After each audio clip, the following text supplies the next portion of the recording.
Hello my dear student, मैं हूं आपका अपना मैथ्स वाला ठाकुर सर। और जैसे कि आज आपको पता है कि जो लेटेस्ट आपका जो नोटिफिकेशन आया है वो है आपका एग्जाम जो है D/2 का पोस्टपोन हो चुका है। ओके, जैसे कि मैं पता चल चुका है कि जो कि आपका एग्जाम 18 से शुरू होना था 18 दिसंबर से, तो वो एग्जाम अब आपका 1 जनवरी से आगे शुरू होगा। इसका मतलब जो है हमें यहाँ पे 12 डेज का जो है बेनिफिट मिल चुका है, तो हम इसी 12 डेज का प्लानिंग करने वाले हैं। और M3 के जो भी आपके इंपॉर्टेंट पॉइंट्स है उन पॉइंट्स के बारे में हम यहाँ पे आज डिस्कस करेंगे, और one by one her unit wise में जो इंपॉर्टेंट टॉपिक्स है वो हम यहाँ पे डिस्कस करेंगे। वैसे भी मैक्सिमम स्टूडेंट का रिक्वायरमेंट था कि सर थोड़ा सा हमें M3 के जो है इंपॉर्टेंट टॉपिक्स के बारे में थोड़ा सा हमें थोड़ा गाइड कीजिए कि हम कौन से इंपॉर्टेंट टॉपिक्स करके जाए, तो उसी के बारे में आज हम डिस्कस करने वाले हैं। और हर एक यूनिट से मैं आपको कुछ इंपॉर्टेंट टॉपिक्स बताने वाला हूँ जितने आपको सबसे पहले एग्जाम से पहले करके जाने हैं। ओके, तो सबसे पहले एक बार और फिर रिपीट कर दूं कि आपके जो 12 डेज मिले हैं इनका पूरे जो भी आपको यहाँ पे इस्तेमाल करना है आपके M3 को क्लियर करने के लिए। इसलिए आपके लिए गोल्डन अपॉर्चुनिटी है जहां पे आप इसको मिस नहीं करोगे। ओके, तो चलो चलते हैं कि कुछ M3 के इंपॉर्टेंट टॉपिक्स के बारे में डिस्कस करेंगे।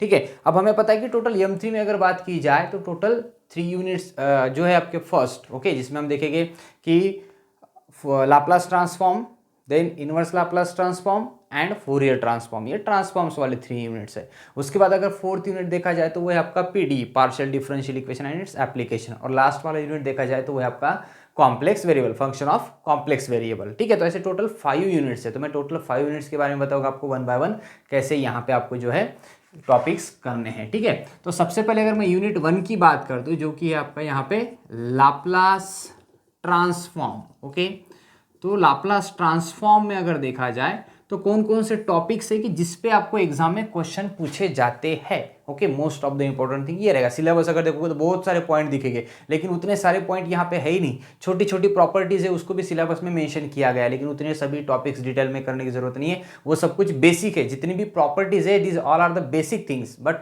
वहां पे कुछ प्रॉपर्टी बेस आपका एग्जाम्पल आता है। फर्स्ट पॉइंट जो होगा आपका बेस ऑन द प्रॉपर्टीज। अब ये जो प्रॉपर्टीज रहेगी ये कौन सी प्रॉपर्टी है जिसपे क्वेश्चन एग्जाम में पूछा जाता है, सबसे इंपॉर्टेंट चीज ये है। तो यहां पे देखो जो आपकी लास्ट वाली प्रॉपर्टीज है ना, लास्ट 2 या 3 प्रॉपर्टीज, जिसमें आप देखते हो कि आपका division bye T, multiplication bye T. Okay, उसके बाद में मेन प्रॉपर्टी होता है कि आपका लाप्लास ट्रांसफॉर्म ऑफ इंटीग्रेशन, जो 0 to t के फॉर्म में होता है, इंटीग्रेशन लगाते हैं हम। ओके, तो प्रॉपर्टी कैसे होता है, क्या होता है, उसका डिटेल में हमने ऑलरेडी वीडियोस वगैरह आपको यहाँ पे दिए। तो कि यहाँ पे हम सबसे पहले देखें कि 0 to t वाला ये जो प्रॉपर्टी है, या फिर डिवीजन बाय टी वाला प्रॉपर्टी आपका, ये तो सब कुछ यूज करना होता है, एक ही क्वेश्चन में सब कुछ यूज करना होता है, मिला करके प्रॉपर्टी पे एक क्वेश्चन आता है। ओके, डिवीजन बाय टी और similarly multiplication bye T. Okay, multiplication bye T, तो ये कुछ बेसिक 2-3 प्रॉपर्टी है जिसमें फर्स्ट शिफ्टिंग प्रॉपर्टी भी यूज होता है, और सबको मिला करके एक क्वेश्चन बन सकता है, जिसमें इस टाइप का क्वेश्चन बन सकता है, जैसे कि मान लो t into sine 2t। Okay, और बाहर में आ गया आपका e⁻³ limit from 0 to t। ऐसा कोई एक क्वेश्चन बन सकता है जिसमें आपको लाप्लास पूछा जाएगा, जिसमें 2-3 प्रॉपर्टी मिक्स हो गए। तो ऐसे एक प्रॉपर्टी के बेस पे कोई क्वेश्चन रहेगा। ठीक है, तो प्रॉपर्टी थोड़ा सा कर लोगे तो ये क्वेश्चन कवर हो जाएगा। सेकेंड जो क्वेश्चन होगा आपका यहाँ पे, वो एक क्वेश्चन फिक्स टाइप का होता है, फाइंड द या फिर evaluation of integral using Laplace transform, जिसमें इंटीग्रेशन का लिमिट 0 to ∞ दिया होता है। ये वाले क्वेश्चन एकदम इजी है, बहुत इजी क्वेश्चन है, और इस टाइप का एक क्वेश्चन जो एग्जाम में फिक्स होता है। मैक्सिमम टाइम PYQ अगर देखोगे तो पूछा गया है एक question, evaluation of integral using Laplace transform, जिसमें हमें इंटीग्रेशन 0 to ∞ दिया होता है। लिमिट सबसे इंपॉर्टेंट होता है, यहाँ पे लिमिट 0 to t है, यहाँ पे लिमिट 0 to इंटीग्रेशन है। इस टाइप का एक क्वेश्चन एग्जाम में होता है। और एक क्वेश्चन जो है आपका यहाँ पे अगर आप जाओगे लास्ट में, तो स्पेशल फंक्शन, जिसमें heavy side unit step function, अगर मेन बात की जाए तो आपका जो यूनिट स्टेप फंक्शन है, ओके, इस पे मैक्सिमम क्वेश्चन पूछे जाते हैं। अगर यूनिट स्टेप फंक्शन नहीं है तो इसको ऑब्लिक में पीरियोडिक फंक्शन हो सकता है, बट स्पेशल फंक्शन से एक क्वेश्चन जो है आपका यहाँ पे आएगा। ठीक है, तो ये 3 क्वेश्चंस आपके इजीली कवर हो सकते हैं। बाकी फोर्थ वाला क्वेश्चन कहीं से भी आता है तो आइदर और में निकल जाएगा, बट मेन क्वेश्चन की बात की जाए तो 0 to ∞ वाला क्वेश्चन फिक्स रहेगा, और एक प्रॉपर्टी के बेस पे कोई क्वेश्चन फिक्स रहेगा जो कि इजी क्वेश्चन है। इजी की बात करेंगे बिकॉज टाइम लिमिट नहीं है, टाइम कम है, कम से कम टाइम में हमें स्टडी करना है, तो इजीली कवर होने वाले ये जो आपके 2 क्वेश्चन है तो आपको फर्स्ट यूनिट से इजीली मिल जाएंगे। थर्ड वाला अगर आप करते हो तो ठीक, नहीं करते हो तो ठीक, depend on you, but unit 1 से 2 क्वेश्चन तो मिलने ही चाहिए जिससे आपके 8 मार्क्स कवर हो। हम पासिंग की बात करते चलेंगे। ठीक है। अब हम सेकंड यूनिट की बात करें, सेकंड यूनिट है इनवर्स लाप्लास ट्रांसफॉर्म। आपको पता होगा कि लाप्लास और नेक्स्ट होगा आपका इनवर्स लाप्लास ट्रांसफॉर्म।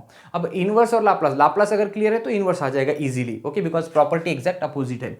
बट इसमें भी अगर मेन चीज की जाए तो यहाँ पे भी कुछ टाइप्स यहाँ पे फॉर्म हो गए। कौन से मेन टाइप हो गए?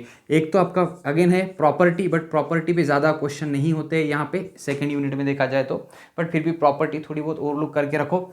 मेन यहाँ पे जो आपका टाइप होगा वो सेकेंड टाइप होगा आपका, यहाँ पे देखो कॉन्वोल्यूशन थ्योरम, ओके, ये सबसे इंपॉर्टेंट टॉपिक है आपका कॉन्वोल्यूशन थ्योरम। इस पे एक क्वेश्चन जो है एग्जाम में फिक्स रहेगा, ओके, कॉन्वोल्यूशन थ्योरम।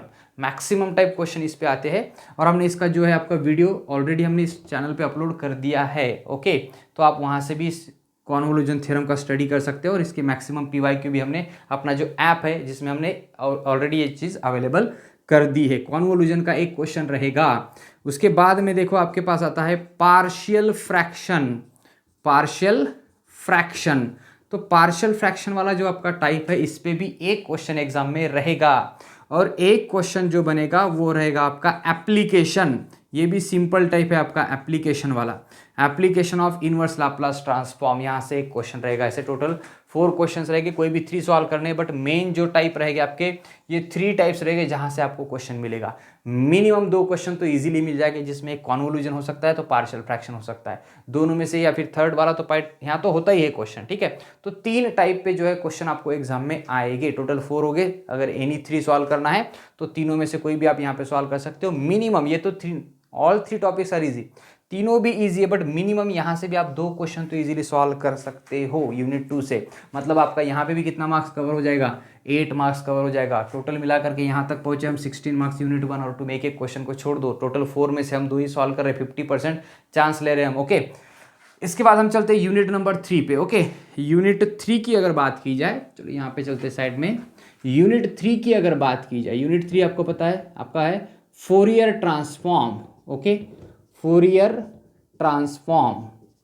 अब ये फोरियर ट्रांसफॉर्म वाला जो यूनिट है ओवरऑल देखा जाए तो बहुत इजी यूनिट है। इसमें भी जो 3 टाइप के क्वेश्चन है ना इजीली मिल जाएगी। इजीली कैसे मिलेगी इसमें भी बताता हूँ। मैंने अपने अगर ऑलरेडी अपने अगर फोरियर ट्रांसफॉर्म की वीडियोस नहीं देखे तो वहाँ पे जाकर देख लो, बिकॉज फोरियर ट्रांसफॉर्म के मैक्सिमम वीडियो जो पॉसिबल वीडियोज है जिसमें क्वेश्चन आ सकते हैं हमने ऑलरेडी यूट्यूब पे अवेलेबल कर दिए है, ठीक है। तो फोरियर ट्रांसफॉर्म का अगर बेसिक देख लोगे, डेफिनेशन वगैरह, तो आपको क्लियर हो जाएगा आइडिया। तो यहाँ पे जो 2 क्वेश्चन हो गए आपके वो तो फोरियर ट्रांसफॉर्म पे ही हो गए। एक तो इंटीग्रेशन इन्फिनिटी टू इन्फिनिटी वाला होगा, या तो इवन ऑड वाला होगा, या तो साइन या कोसाइन होगा। 2 क्वेश्चंस तो आपके जो है 2 या 3 क्वेश्चंस फोरियर ट्रांसफॉर्म पे यहीं से पूछे जाएंगे। और उसके बाद एक जो स्पेशल आता है जिसपे एक क्वेश्चन फिक्स होता है वो होता है पार्सेवाल्स आइडेंटिटी, ओके। यहाँ पे एक क्वेश्चन जो होगा आपका पार्सेवाल्स आइडेंटिटी, ओके। तो ये आइडेंटिटी वाला एक क्वेश्चन एग्जाम में फिक्स होता है और यहाँ पे भी 4 से 5 क्वेश्चन ऐसे हैं कि जो वही क्वेश्चन रिपीट एग्जाम में पूछे गए, ठीक है। तो फोरियर ट्रांसफॉर्म में हमने क्या बताया? फोरियर ट्रांसफॉर्म में एक तो इवन होगा या तो ऑड होगा, जिसको इसी में हम क्या कहेंगे?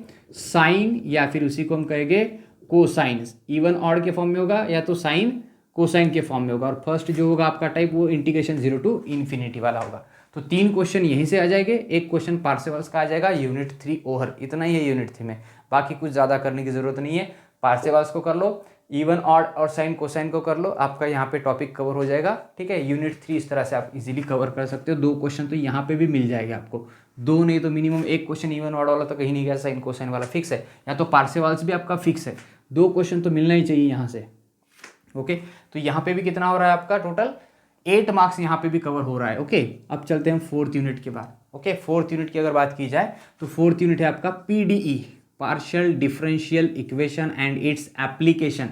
मैं आगे का पार्ट नोट नहीं कर रहा हूँ बिकॉज हम आगे के पार्ट के बारे में बात ही नहीं करेंगे, ओके। एप्लीकेशन में जाओगे तो 1 डायमेंशनल हीट इक्वेशन, 2 डायमेंशनल, ये सब वगैरह वगैरह चीज़ें आ जाएगी, वो अभी हम इन दिनों में नहीं कर सकेंगे, टाइम नहीं देंगे। तो बेटर वे पीडी की अगर बात की जाए तो यहाँ पे एक होता है आपका इलिमिनेटिंग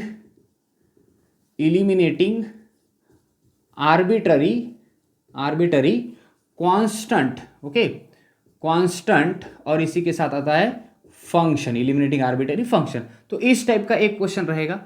इसके साथ सेकंड जो होगा वो होगा आपका Lagrange's linear equation, Lagrange's linear equation, okay, जिसमें आता है आपका P P plus Q Q is equals to R वाला टाइप, ओके। यहाँ पे एक क्वेश्चन इसका पूछा जाएगा, ऑक्सिलरी इक्वेशन लेकर के सॉल्व करते हैं इसको, ठीक है। तो ये दो ही क्वेश्चन मैं आपको यहाँ पे बताऊंगा, इस टाइप के दो क्वेश्चन आपको एग्जाम में मिलेंगे, बाकी भी टाइप होंगे, बट यहाँ से आपको मोस्ट ऑफ द पॉसिबिलिटी है क्वेश्चंस आने के। ये होगा आपका 4th यूनिट, इंपॉर्टेंट की बात कर रहे हैं हम, टोटल सिलेबस की नहीं, ओके। तो यहाँ पे अब चलते हैं 5th यूनिट पे। 5th है आपका फंक्शन ऑफ कॉम्प्लेक्स वेरिएबल। अगर आपने देखा है तो 5th यूनिट है आपका function of complex variable, okay. तो फंक्शन ऑफ कॉम्प्लेक्स वेरिएबल पे अगर हम चलते हैं तो यहाँ पे भी मैं इंपॉर्टेंट की अगर बात करूँ तो यहाँ से एक मेन पॉइंट जो है आपका analytic function, okay. So analytic function, और सेकंड जो है आपका CR equation, Cauchy's Riemann equation जो है ना आपके यहाँ पे, तो CR इक्वेशन से और एनालिटिक फंक्शन से जो है क्वेश्चन आपको मिल सकता है। तो इस तरह से कुछ हमने इंपॉर्टेंट टॉपिक्स की बात की है यहाँ पे, ओके।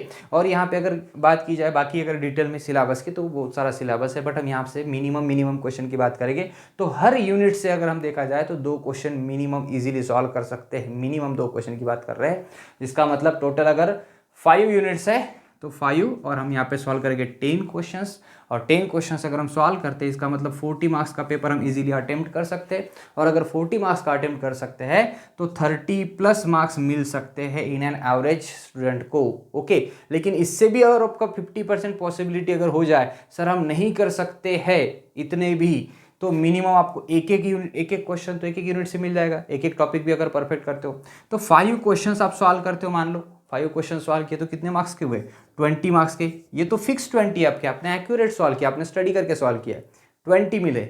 बट हम कुछ और भी तो टॉपिक करके गए थे जो थोड़े बहुत हमें आ रहे हैं, कुछ आधा क्वेश्चन कुछ क्वेश्चन, तो कुछ ऐसे भी अगर हम क्वेश्चन लिखते तो स्टेप वाइज अगर मार्क मिल जाते हैं तो 2 4 5 मार्क्स आपके एक्स्ट्रा में कवर हो जाएंगे, कैसे भी करके आप 25 तक चले जाओगे तो मिनिमम आपका पासिंग हो जाता है, ओके। वैसे बाउंड्री लेवल अगर देखी जाए तो 20 मार्क्स ही यहाँ पे बाउंड्री लेवल पे है, ओके। तो इस तरह से हमने जो है सभी इंपॉर्टेंट टॉपिक्स का यहाँ पे डिस्कशन किया है। और एक चीज़ आपके साथ डिस्कस करना ये है कि आप सभी के सपोर्ट से जो है हमने अपने ऐप पे इन 10 डेज में 1000 डाउनलोडर्स कंप्लीट कर लिए हैं। 1000 स्टूडेंट ने अपना ऐप यहाँ पे डाउनलोड किया है विद इन 10 डेज, ओके। इसी तरह से अगर आपका सपोर्ट आगे बना रहा तो हम आपके लिए कुछ नई चीज़ें भी यहाँ पे लेकर आ जाएंगे, जिससे आप बीटेक स्टूडेंट के लिए सभी के लिए हेल्प होगी, ओके।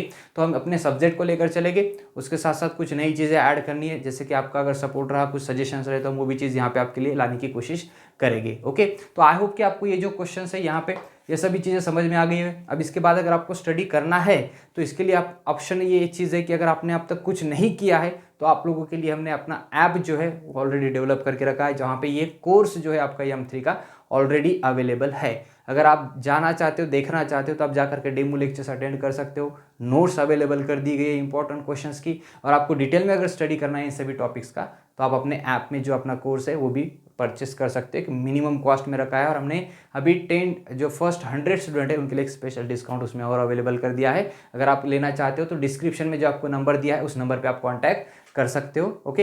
ऐप लिंक भी आपको डिस्क्रिप्शन में दिया है, ऐप लिंक से आप जाकर के ऐप इंस्टॉल कर सकते हो, ठीक है। तो आई होप कि आपको ये समझ में आ गया। मिलते हैं, बेस्ट लक एग्जाम के लिए, आप सभी को अच्छे से पेपर सॉल्व करेंगे। एग्जाम के बाद हम जो भी आपके फीडबैक होंगे वो जानेंगे। चलो, थैंक यू।